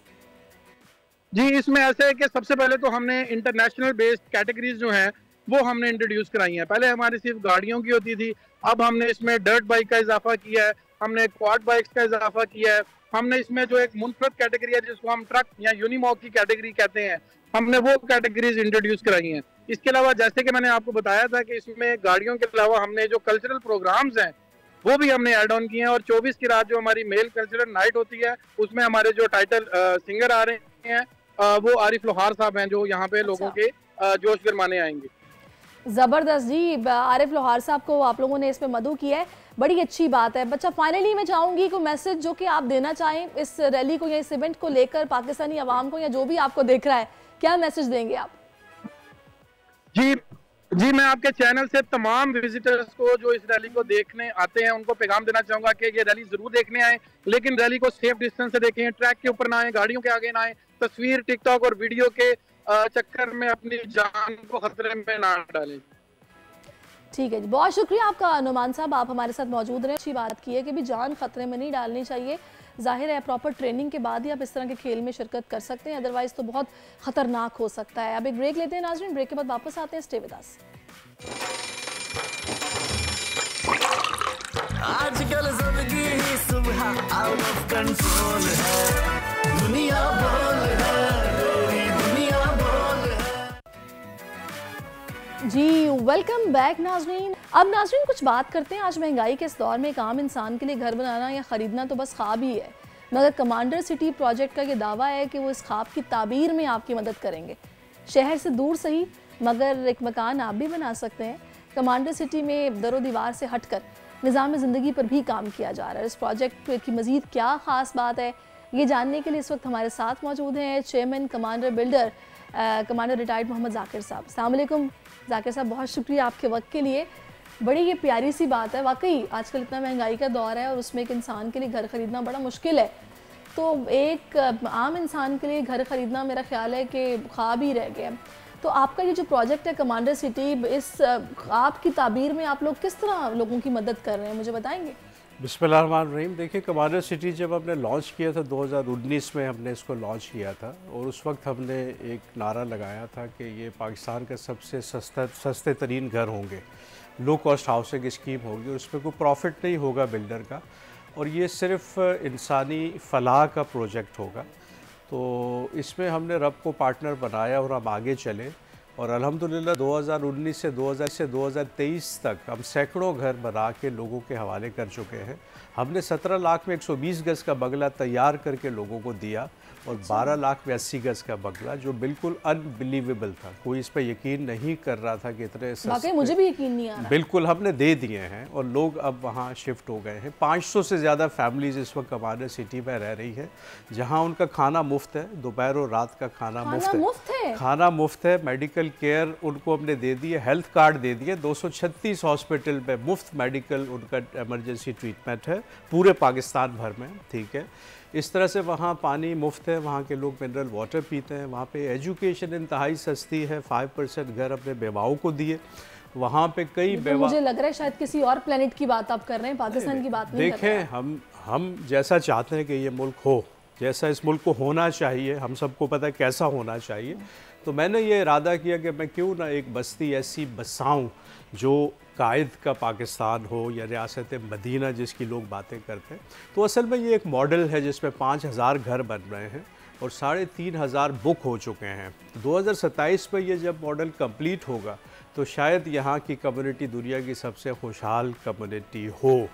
ये मेरा एक मिशन था कि मैं एक बस्ती बना के दिखाऊंगा, और अल्हम्दुलिल्लाह ये मैंने बस्ती बना ली, लोग रह रहे हैं, पानी, बिजली, गैस, स्कूल, कॉलेज, हॉस्पिटल, मस्जिदें, ट्रांसपोर्ट, पब्लिक ट्रांसपोर्ट शार फैसल तक, ये सब चीज़ें वहाँ अवेलेबल है। बेहतरीन सिक्योरिटी का सिस्टम, बेहतरीन सफाई का सिस्टम, एक बेहतरीन अमेजिंग सोसाइटी। अच्छा, आपने इसमें दरो दीवार से हटकर जो निज़ाम ज़िंदगी है जी उस पर क्या काम हो रहा है? क्योंकि आप तो इसको रियासत मदीना बनाने का दावा भी किया गया और कायद का जो असल पाकिस्तान है उसकी बात देखें। जो जहाँ निज़ाम ज़िंदगी की हम बात करते हैं ना, देखिए हम इकोनॉमिक प्रॉस्पेरिटी की तरफ लोगों को लेके जा रहे हैं, इंडस्ट्रियलाइजेशन हो रही है, वहाँ इंडस्ट्रीज़ लग रही हैं, वहाँ प्रोडक्ट्स हमारे अपने बन रहे हैं, इकोनॉमिक एम्पावरमेंट, ठीक है। फिर बच्चों को हम ग्रूम कर रहे हैं बिज़नेस में, क्लास 5 एंड अबव तमाम बच्चे, बिज़नेस लाजमी है उनके लिए, और वो सैटरडे बाज़ार करते हैं, वहाँ पे सैटरडे बिजनेस डे होता है, तो हर बच्चा पैसे कमाता है। तो इस तरह से सिक्योरिटी का बेहतरीन सिस्टम है, दुनिया के लेटेस्ट कैमराज हमने वहाँ पे लगाए हैं, 24 घंटे मॉनिटरिंग है, वहाँ कोई किसी के साथ ज़्यादती नहीं कर सकता, क्योंकि जो ज़्यादती करते हैं मजलूम के साथ खड़े हो जाते हैं, ठीक है। तो ये सब चाहिए था। सफाई का एक बेहतरीन सिस्टम है, स्पोर्ट्स का एक बेहतरीन सिस्टम है, करैक्टर बिल्डिंग बेहतरीन सिस्टम है, जहाँ हम काउंसलिंग करते हैं, बच्चों की काउंसलिंग अलग। आपको ख्याल कब आया कि आपने, जाहिर है इसमें आपका ये जो मिशन था तभी आप इस पर इतना जुट के काम कर रहे हैं? जी जी, नहीं, जब मैं फ़ौज में था मैं अक्सर सोचा करता था कि इस मुल्क के लिए बेहतर मैं क्या कर सकता हूँ। तो 2007 में मैंने प्री मेच्योर रिटायरमेंट ली, जब मेरे जहन में ये ख्याल आया कि मैं एक बस्ती बना के दिखाऊं कि असल में पाकिस्तान को कैसा होना चाहिए। तो वो बस्ती हमने बनाई 2019 में। ज़ाहिर है मुझे टाइम लगा अपने आप को इकोनॉमिकली स्ट्रॉन्ग करने में। फिर किस तरह क्रिएट होते हैं? ज़ाहिर है रन करने के लिए ऐसे तो नहीं हो सकता। देखिए फंड्स इसमें आते हैं, लेकिन it is one helping other. Funds असल में लोगों के ही होते हैं, उसको मैनेज करना होता है। वो गवर्नमेंट के पास फंड कहाँ से आते हैं? लोगों से ही आते हैं ना, कि अमीर से पैसे लिए जाते हैं, गरीब को नवाजा जाता है। अब बिजली भी मुफ्त कर दी है अपने कमांडर सिटी में, 100 यूनिट तक बिजली मुफ्त है, गरीब आदमी बिल नहीं देता। तभी दावा कर रही है आपने, वो पहले ही कर दिया मैंने, ठीक है। तो वहाँ गरीब आदमी बिजली का बिल नहीं देता। इस तरह हम अब एक्सपो करने चले, 23, 24, 25 फरवरी को एक्सपो है, जिस पे हम अमेजिंग पैकेजेस लेके आ रहे हैं। हम 32 लाख का प्लॉट 12 लाख में देंगे इस एक्सपो में, ठीक है। इसी तरह हम जो बंगला है तैयार करके 34 लाख में हम बुक कर रहे हैं। अब 34 लाख में बंगला आज के दौर में नहीं बन सकता, प्लॉट, कंस्ट्रक्शन, डेवलपमेंट, सारी चीज़ें 34 लाख में मुमकिन नहीं। हम उसको मुमकिन बना रहे हैं, क्योंकि कोई एक दूसरे की मदद कर रहा है। मैं अमीर आदमी नहीं हूँ, लेकिन मैंने सिस्टम ऐसा बना लिया, ठीक है। फिर इंडस्ट्री सब लगा रहे हैं, हम अपना पानी ले आए, हम अपना सर्फ, अपने साबुन, अपना पेंट, अपनी बहुत सारी चीज़ें हम अपनी ले आए जो कमांडर सिटी में बन रही हैं। इस तरह तो रोजगार के बड़े मौके जी, लोगों को हम जॉब्स दे रहे हैं, इंडस्ट्रीज बढ़ा रहे हैं। हमने 100 प्रोडक्ट 2027 तक लेके आने हैं अपने, ठीक है। और उनसे फिर जो पैसा आएगा कमांडर सिटी में, वो लोगों की खुशहाली पे लगेगा। वहाँ पे एक सेंट्रल बैतुल माल हमने बनाया है, जहाँ जितने भी प्रॉफिट आते हैं वो उसमें जाते हैं। वहाँ से लोगों की वेलफेयर होती है। यतीम बच्चे बिल्कुल मुफ्त पढ़ते हैं, उनकी हम कफ़ालत करते हैं, बेवाओं को मुफ्त घर देते हैं। हर 100 में से 5 घर हमारे नहीं हैं। ये हम कहते हैं ये रब के घर हैं, ठीक है। और वो हम बेवाओं को देते हैं, उनका सहारा बनते हैं। खाना मुफ्त है, रेस्टोरेंट चल रहा है, 1500 लोग डेली खाना खा रहे हैं। अब वो बस्ती कैसे जवाल आ सकते हैं उधर जिधर 1500 लोग मुफ्त खाना खाएं, ठीक है। तो ये है रियासत, असल रियासत मदीना जो हमने बना के दिखा दिया है। लोग जाके देखें उसको, और लोग जब वहाँ जाते हैं विजिटर्स, तो वो हैरान और परेशान रह जाते हैं कि ये बस्ती कैसे चल रही है, इसकी फंडिंग कहाँ से हो रही है, वो हैरान होते हैं। लेकिन लोग असल में कतराते हैं उसके दूर होने की वजह से, कि जरा शहर से थोड़ा बाहर लगता है। वाकई है भी या नहीं? देखें 40 किलोमीटर दूर तो है, लेकिन अगर जन्नत दूर है तो जन्नत तो चाहिए ना, ठीक है। और जब सब कुछ मुफ्त मिल रहा है, इस निज़ाम के लिए लोग मुल्क छोड़ के जाते हैं, लोग मुल्क छोड़ के चले जाते हैं दुबई के। हमें सुकून चाहिए, हमें सिक्योरिटी चाहिए, हमें बच्चों की प्रॉस्पेरिटी चाहिए, उसके लिए लोग मुल्क छोड़ देते हैं। तो अब मैंने कम से कम एक ऑप्शन तो दे दिया कि मुल्क नहीं छोड़ो, कमांडर सिटी पे आ जाओ, निज़ाम मैं आपको दूंगा, ठीक है। It is one man show, ठीक है। मैं हूँ, मेरा रब है, ठीक है। लेकिन मैं ट्रेन कर रहा हूँ, मैं यूथ को ट्रेन कर रहा हूँ। ज़िंदगी बदल दो यूथ प्रोग्राम में मैं बच्चों को बिजनेसमैन बना रहा हूँ। मैं 5 साल में करोड़पति बना रहा हूँ हर यंग बच्चे को, तो ये कितना बड़ा काम वहाँ पे हो रहा है कि मैं उंगली पकड़ के बच्चों को बिल्डर बना रहा हूँ। वहाँ के जो घर है इस वक्त वहाँ के यूथ बना रही है, लड़के लड़कियाँ मिलके, ठीक है, क्योंकि मैंने उनको 1 महीना ट्रेनिंग देता हूँ और फिर मैं फील्ड में उनको काम दे देता हूँ, फिर उनको मैं सुपरवाइज करता हूँ, मेरी टेक्निकल टीम सुपरवाइज करती है, मेरा क्वालिटी कंट्रोल डिपार्टमेंट है वो उनको गाइड करता है, और मेरा अपना ये है कि 5 साल के अंदर उनको मैं करोड़पति बना दूं और वो अपनी ज़िंदगी जिए। तो ये एक अभी कमांडर बिल्डर्स का यही एक प्रोजेक्ट है या फिर आप लोग अभी और भी आगे कुछ लाइन अप कर रहे हैं? देखिए, कमांडर बिल्डर्स के तो काफ़ी सारे प्रोजेक्ट हैं। इस तरह के प्रोजेक्ट की बात कमांडर सिटी जो है मॉडल कंप्लीट करने के बाद 2027 में हम पाकिस्तान के 10 शहरों में अपनी प्रेजेंस लेके आएंगे, और उसके बाद हम फैल जाएंगे पूरे पाकिस्तान में। अगर लोगों ने हमें अप्रिशिएट किया, हमें रिस्पांस अच्छा मिला, तो हर शहर के साथ एक कमांडर सिटी बनेगा इंशाल्लाह। फिर आपके पास 2 ऑप्शन होंगे, या आप बेरब्त पाकिस्तान में रहें या कायद के पाकिस्तान में रहें या उस बस्ती में रहें जिसको हम रियासत मदीना कह रहे हैं। तो कम से कम ये ऑप्शन लोगों के पास होना चाहिए कि उनको सेफ्टी, सिक्योरिटी, अब दरवाजे खुले छोड़ के सोते हैं कमांडर सिटी में लोग, क्योंकि जगह जगह कोई इंस्टॉलमेंट प्लान भी आप लोगों ने मुतारिफ करवाया है या फिर आपको? जी इंस्टॉलमेंट पे भी है। 40 मंथ स्कीम में हम घर देते हैं, जिसमें हम घर पहले दे देते हैं, पैसे आपको 40 मंथ्स में देने हैं, मतलब तकरीबन 3.5 साल में पेमेंट आपने करनी है। लेकिन देखिए, सस्ते घर तो अपनी जगह और दरो दीवार तो बाकी बिल्डर्स भी दे रहे हैं। मैं तो काम कर रहा हूँ निज़ाम ज़िंदगी पे, मुझे सुकून देना है, मुझे डिप्रेशन ख़त्म करना है, मुझे टेंशन्स ख़त्म करनी है लोगों की। 2027 में जब ये मॉडल कंप्लीट होगा, इधर बिजली मुफ्त होगी, गैस मुफ्त होगी, पानी मुफ्त होगा, एजुकेशन मुफ्त होगी, मेडिकल केयर मुफ्त होगा, खाना मुफ्त होगा। अभी ज़्यादातर मुफ्त हैं चीज़ें, लेकिन उस वक्त कंप्लीट जो है हम इसको फ्री कर देंगे, क्योंकि हम फंड जनरेट कर रहे होंगे थ्रू इंडस्ट्रीज़, और वो पैसा लोगों पे लग रहा होगा। और यही एक आइडियल स्टेट का यही काम होता है कि वो रिसोर्सेज पैदा करे, लोगों को जॉब्स के लिए रिसोर्सेज पैदा करे, इंडस्ट्रीज़ लगाए, इनकम जनरेशन का कोई करे। हम आईटी पे बहुत काम कर रहे हैं, अभी हम वर्ल्ड ट्रेड सेंटर एक बना रहे हैं। अच्छा। जहाँ पे ऑनलाइन बिजनेस करेंगे बच्चे, औरतें, मर्द, उनको हम ट्रेनिंग देंगे, वो दुनिया के साथ तिजारत करेंगे। देखिए, इस वक्त हमें दुनिया के साथ चलना है। इंडिया कितना आगे निकल गया, बांग्लादेश हमसे आगे निकल गया।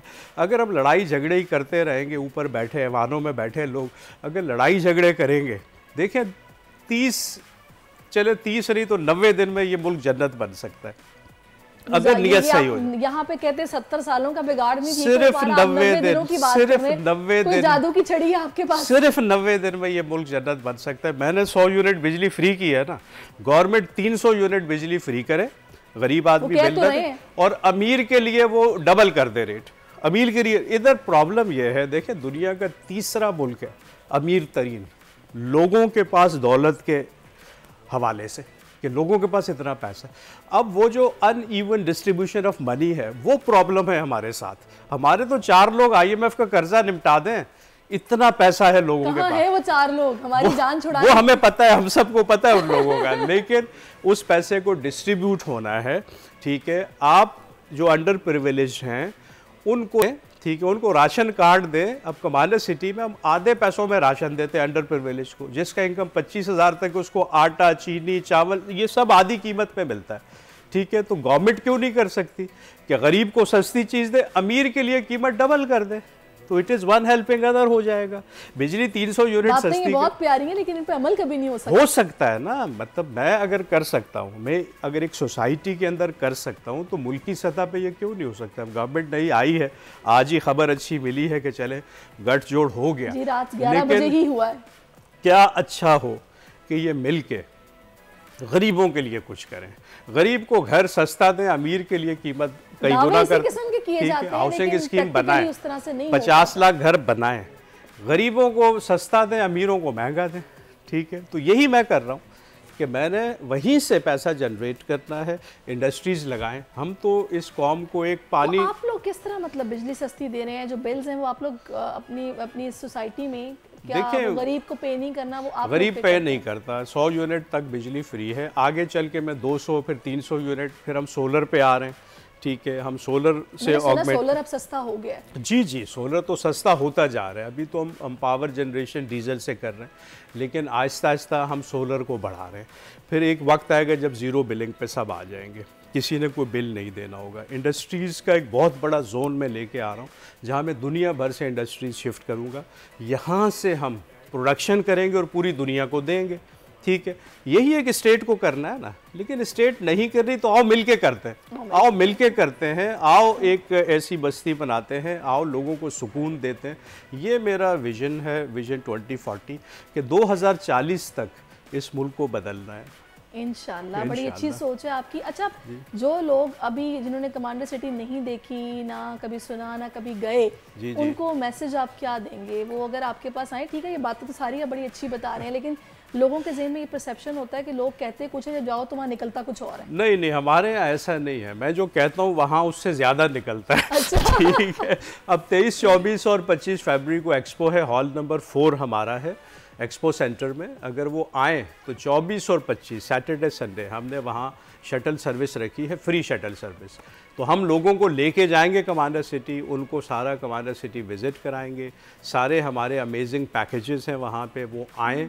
और 12 लाख में जो है वो प्लॉट, 34 लाख में बंगला या 22 लाख में अपार्टमेंट, ये भी किस्तों में पैसा देना, यकमुश्त नहीं देना, ठीक है। तो ये एक अच्छा, हमारे प्रोड्यूसर साहब तक सवाल आया है, वो ये कह रहे हैं कि जब बिजली तो मुफ्त मिल जाएगी, और जिसने दफ्तर शहर के अंदर इस तरफ आना है वो तो किराए में उसके पैसे सारे निकल जाएंगे। पब्लिक ट्रांसपोर्ट हमारी अपनी है। शारा फैसल तक सुबह 6 बजे से रात 10:30 बजे तक मुसलसल बसें चलती हैं, ये हमारी ट्रांसपोर्ट सारा इंतजाम किया हुआ है। सारा इंतजाम किया हुआ है। वहाँ पे medical, ambulance, fire brigade, medical card आपको दे दिए, आप आगा खान हॉस्पिटल में फ्री इमरजेंसी ट्रीटमेंट कराएं, ठीक है। 236 हॉस्पिटल कवर्ड हैं, कोई पैसा आपको नहीं देना। देखें ये एक वैसे कमांडर जाकिर साहब, आप अपने जहन में क्या सोच रखते हैं बतौर पाकिस्तानी? क्या वजह है कि हमारे हुक्मरानों ने आज तक कि ये अपनी सोच ही नहीं रखी? नीयत नहीं थी। नीयत देखें, जहाँ नीयत में खराबी आ जाए ना, कोई अच्छा काम नहीं हो सकता। जब मैं कह रहा हूँ कि 90 दिन में ये मुल्क बदला जा सकता है, तो आए 90 दिन में बदले ना। मुझसे फार्मूला लेना, मुझसे फार्मूला ले, 90 दिन में मुल्क बदले। आए 50 डैम बनाते हैं 3 साल में, कोई पैसा खर्च किए बगैर डैम बन सकता है। आप लोगों की पार्टनरशिप कराएं, उसमें आप भीख नहीं मांगे ना, लोगों से पैसा लें, उनका पैसा बोले 4 गुना हो जाएगा 3 साल में। देखिए 2.5 रुपये यूनिट बिजली कॉस्ट करती है डैम से, अब देखें 50-60 रुपए यूनिट, कितना जुल्म है। इस मुल्क के लोग इतनी महंगी बिजली, 2.5 रुपए क्यों ना हम जो है जनरेट करें। हमारा मुल्क कुदरती वसाइल से माला माल है, हर चीज हमें महंगी खरीद के इस्तेमाल करनी पड़ती है। ये तो दुनिया का खूबसूरत तरीन मुल्कों में से एक है। रेगिस्तान, दरिया, सहरा, पानी ऊपर से नीचे गिर रहा है, हम समुंदर में बहा देते हैं, लोग डूब के मर जाते हैं, हम उससे फ़ायदा नहीं लेते, हम उससे डैम नहीं बनाते, हम लोगों को साफ़ पानी नहीं दे पाते। देखें ये यहाँ नीयतों का फुकदान है। अगर हम अपनी ज़ात के बजाय लोगों के बारे में सोचना शुरू कर दें, जैसा कि मैंने स्टार्ट किया 2019 में, और आज सैकड़ों और कल को हज़ारों और परसों लाखों लोगों का भला होने चला है, तो यकीनन ये मुल्क बदल जाएगा। और यही विजन 2040 जो मैंने कि 2040 तक मुझे ग्रेजुअली आहिस्ता आहिस्ता आहिस्ता ये बस्तियां बना के पूरे मुल्क में फैलानी है, और लोगों को उस तरह अपने परों के नीचे, जैसे मुर्गी ने ले लेती चूज़ों को परों के नीचे, उस तरह आवाम को अपने उस पनाह में। और यहाँ पर ये प्रॉपर्ली लीज्ड को सारी सोसाइटी। जी लीज्ड है, हमने लीज दे दी है सब। कमांडर सिटी 1000 से ज़्यादा लीज अपने लोगों को दे दी। लोग कराची में स्पेशली इसलिए भी हिचकिचाते हैं कि उनको ज़मीन का भी डाउट होता है कि पता नहीं लीगल है नहीं है, लीज है नहीं है। देखिए हमारा, मैं पिछले 15 साल से प्रॉपर्टी में काम कर रहा हूँ, आज तक एक उंगली नहीं उठी, ठीक है। हमेशा 100% लीगल काम करता हूँ, लोगों को प्रॉपर लीज हमने सिटी में दिया है। हालांकि उस बेल्ट में बड़ा प्रॉब्लम है ज़मीनों का, ठीक है। हम हमेशा सर्वे लैंड लेते हैं जिसमें कोई प्रॉब्लम ना हो, ठीक है। और लोगों को गवर्नमेंट से प्रॉपर लीज मिल चुका है। तो सबसे इस वक्त जो लीगल सोसाइटी है अल्हम्दुलिल्लाह सुपर हाईवे पे, वो आपको कमांडर सिटी मिलेगी। अच्छा ये भी बताइएगा कि आप तो बता रहे हैं कि इंस्टॉलमेंट प्लान 3-3.5 साल के लिए आप लोग ऑफर कर रहे हैं, क्या बैंक के साथ भी कोई कोलैबोरेशन है इस किस्म की कि बैंक भी फैसिलिटेट करें इंस्टॉलमेंट्स में? देखिए मेरी इस वक्त 4-5 बैंक से बात चल रही है, ठीक है। इस वक्त वो चूँकि कराची में नहीं आता, कराची जोन में नहीं आता, डिस्ट्रिक्ट जाम शोरो लगता है, वहाँ थोड़ा सा बैंक कतरा रहे हैं, लेकिन अभी चूँकि बैंक आहिस्ता आहिस्ता मैं बैंकों को ला रहा हूँ, अभी पहली ATM मशीन हमारी कल या परसों लग रही है कमांडर सिटी में, फिर कुछ बैंक की ब्रांचेस भी खुल रही हैं। तो आहिस्ता आहिस्ता जैसे फ्लोरिश कर रही है सोसाइटी, जिस तरह मकबूल हो रही है, उस तरह बैंकों का भी ट्रेंड बन रहा है।